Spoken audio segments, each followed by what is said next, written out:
तुम यहाँ क्या कर रही हो? मुझे लगा तुम्हें लोकल हेल्प की जरूरत है। ओके कम। दाल में कुछ तो काला है। ये तुम्हारे अप्पा की कॉन्स्टिट्यूएंसी है ना, इसीलिए आई हो। यही बात है। और अब वोट काउंटिंग शुरू हो गई है। अप्पा ऑलरेडी 30,000 वोट से लीड कर रहे हैं। सीरियसली? हमें भी कल ही पता चला। हमें पता नहीं था आप कोर्ट में आ जाएंगे। आपने काउंटिंग पर स्टे लगाने की मांग की थी, पर ऑलरेडी ये काउंटिंग तो शुरू हो चुकी है। वेंकटेशन बाबू 30,000 वोट से लीड भी कर रहे हैं। तो अभी उस रीजन का रिजल्ट अनाउंस मत कीजिएगा सर। जैसे ही मैं अपना वोट दे देता हूं, आप रिजल्ट डिक्लेयर कर सकते हैं। Is it possible? वोट डालने के लिए हर सिटीजन के पास एक वोटर आईडी होना जरूरी है, but he is an NRI, तो उसके लिए वोटर आईडी के साथ साथ अपना ओरिजिनल पासपोर्ट भी होना मैंडेटरी है। तो आप ही बताइए ना, हम एक इलीगल वोट को कैसे काउंट होने दे सकते हैं? तो इलेक्शन कमीशन ने भी उन लोगों को सस्पेंड कर दिया है। कानून सिर्फ चोरों को पकड़ने के लिए नहीं बना है, चुराए हुए सामान को लौटाने के लिए भी बना है। किसी भी नागरिक से हम वोट डालने का अधिकार नहीं छीन सकते, पर जब ये अधिकार ही चुरा लिया जाए तो क्या उसे वापस लाना नहीं चाहिए? मुझे तो ये समझ नहीं आ रहा, सिर्फ एक वोट से क्या बदलेगा? Tell me. सर, हर एक वोट कीमती है सर। आपको पता है, अमेरिका में इंग्लिश और जर्मन में से किसी एक लैंग्वेज को चुनना था, और सिर्फ एक वोट से इंग्लिश जीत गई थी। सिर्फ एक वोट से फ्रांस में मिलिट्री रूल के ऊपर डेमोक्रेसी की जीत हुई थी सर। हिटलर सिर्फ एक वोट से नाजी पार्टी का लीडर बना था।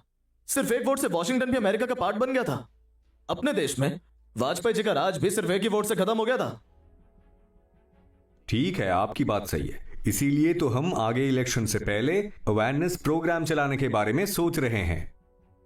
रूल नंबर 1, मेरा वोटर आईडी चेक नहीं किया गया।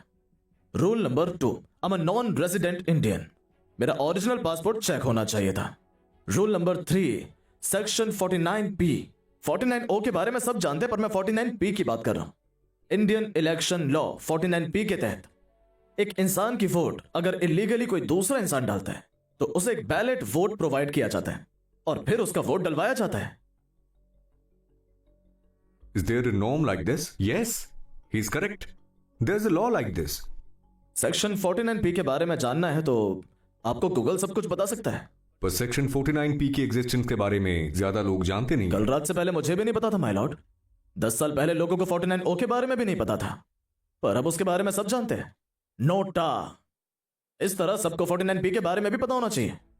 अगर आज आपने सेंसेशनल वर्डिक्ट पास कर दिया तो मैं लिख कर देता हूं, सिर्फ एक दिन में पूरा भारत इसके बारे में जान जाएगा। पर वहां जो आदमी 30,000 वोट से आगे चल रहा है, उसको कैसे समझाएं? सर, मेरे एक वोट से इस कंस्टिट्यूएंसी में कोई चेंज नहीं आएगा, पर इस फैसले से सब एक वोट की कीमत जान जाएंगे। यह सेक्शन लॉ स्टूडेंट्स के सिलेबस में होना चाहिए, और जब भी किसी एग्जाम में केस से रिलेटेड कोई क्वेश्चन पूछा जाएगा तो उसके जवाब में सिर्फ आपका नाम आएगा सर।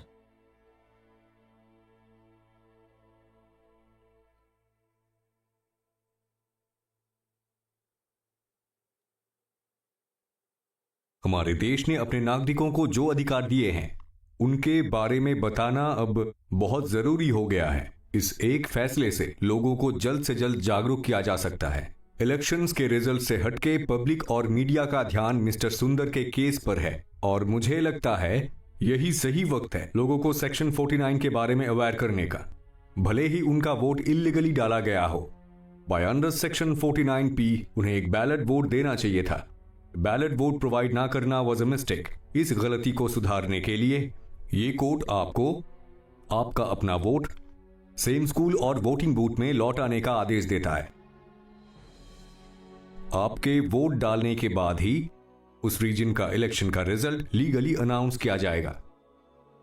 स्कूल के वर्किंग डेज के होने की वजह से आप कमिंग सैटरडे को उस स्कूल के पोलिंग स्टेशन में अपना वोट देंगे। कोर्ट और इलेक्शन कमीशन के फैसले से आपको कमिंग सैटरडे में अपना वोट डालने की परमिशन दी जाती है।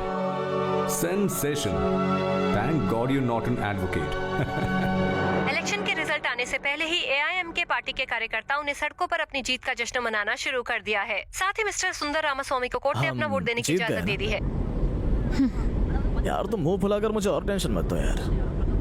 अभी इन्फोवेयर के चेयरमैन की लंच पार्टी में भी जाना है। इस बारे में आप क्या सोचते हैं, प्लीज हमें जरूर बताइए। सर सुनिए, रेडियो पर भी आपकी ही बात हो रही है।